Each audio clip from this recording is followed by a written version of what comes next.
독서의 계절 가을, 계절 특수를 노린 독특한 마켓이 열렸는데요. 이름하여 희곡마켓. 시도 소설도 아닌 오로지 희곡만을 팝니다. 이분들이 어떻게 작품을 쓰셨는지 배우고자 하는 의미에서 선택을 했습니다.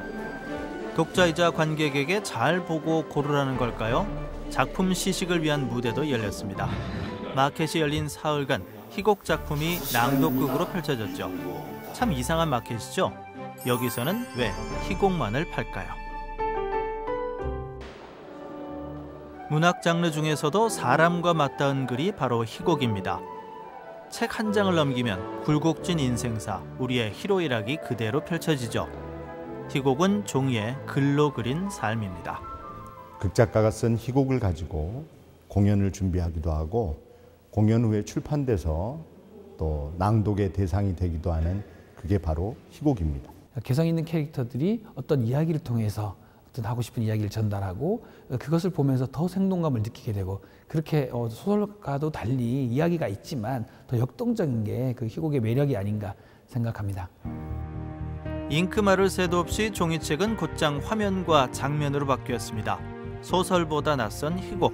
그래서 지난 2017년 극작가들이 나섰습니다. 작가는 공연을 시작하는 맨 시작점에 있는 사람들인데 그 사람들을 들여다볼 수 있는 그런 축제가 없는 것 같다. 그래서 우리라도 한번 시작해보자 해서 올해 5회를 맞이하게 되었습니다. 올해 처음인 지역 개최. 앞으로 1년마다 서울과 지역을 순회하기로 했는데요.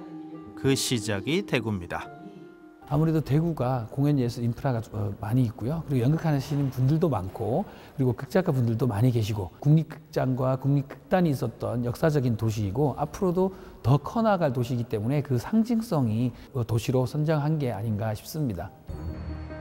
그 희한한 마켓이 열린 곳이 여기입니다. 더도 말고 덜도 말고 단 사흘. 그 기간 동안 한국산 희곡을 위한 여러 프로그램이 펼쳐졌습니다. 그 모닥불 아침 이슬이란 작품이 어떻게 이제 낭독극으로 올려지는지 궁금해서 오게 되었습니다. 지금의 젊은 사람이 쓰는 거랑은 다를 거라는 생각이 들어서 오래된 작품이기 때문에 과연 어떤 분위기, 어떤 언어들 그런 특색으로 썼을까라는 게 굉장히 궁금해져서 기대가 됩니다. 매년 엑스포 마지막 날인 사흘째에는 작고한 극작가의 삶과 작품을 되돌아보는데요. 올해의 주인공은 극작가 고 윤조병 선생입니다.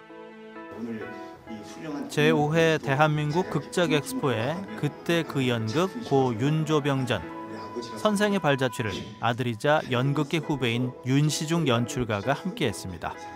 아버님의 작품은 질서 정연하고 논리가 있고 그리고 튼튼한 스토리를 바탕으로 완성도가 상당히 높은 작품들을 쓰셨습니다.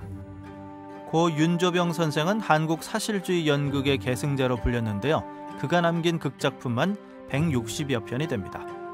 모닥불 아침 이슬이라는 작품이 얼마 전에도 광산촌 광부들에 대한 사고가 있었고요. 여전히 현재 존재하고 있는 이야기를 가지고 삶과 죽음에 대해서 굉장히 깊이 있게 다루고 있습니다. 그래서 이 작품은 언젠가 저도 좀 현대적으로 만들고 싶다는 생각을 하고 있습니다. 윤조병 선생의 광산촌 3부작 이야기 중 하나인 모닥불 아침 이슬이 올해 마지막 낭독극입니다. 어서 챙겨서 나가자고. 책임냐면 어떻게 하죠? 나갔다가 들어와야지. 당신은 동대구로, 이씨는 서대구로 앞서게. 예. 지금부터 모든 걸 최소한 아끼면서 시간을 벌어야 하네. 지금 시대에 또 어울릴 만한 이야기이기도 하거든요. 준비하는 동안 즐겁기도 했고 설레기도 했습니다. 글을 책으로만 봤었는데 연기를 하시면서 해주시니까 어떤 제가 글에서 봤던 그 곳보다 뭔가 더 생동감 있게 이렇게 공연을 관람할 수 있었던 것 같습니다. 극작 엑스포 희곡 마켓의 답을 찾았나요? 관객과 독자 앞에선 극작가들이 왜 희곡을 팔고 있었을까요? 극작가들이 더 활발하게 움직일 수 있음으로써 우리나라 대한민국 공연계가 더 활성화됐으면 좋겠다. 그리고 공연장을 찾아가시면 훨씬 더 재미있게 공연을 볼 수 있을 것 같습니다. 그래서 희곡 많이 사랑해 주시면 좋겠습니다. 무대 위 장면과 텔레비전 화면에 가려 눈에서도 마음에서도 멀어진 장르 희곡. 하지만 그거 하나는 기억해야 합니다. 희곡이 있어야만 무대와 텔레비전에 극도 있다는 것을 말이죠. 대한민국 극작 엑스포의 희곡 마켓은 문을 닫았지만 우리나라 서점에는 한국산 희곡 작품이 보물처럼 숨겨져 있습니다.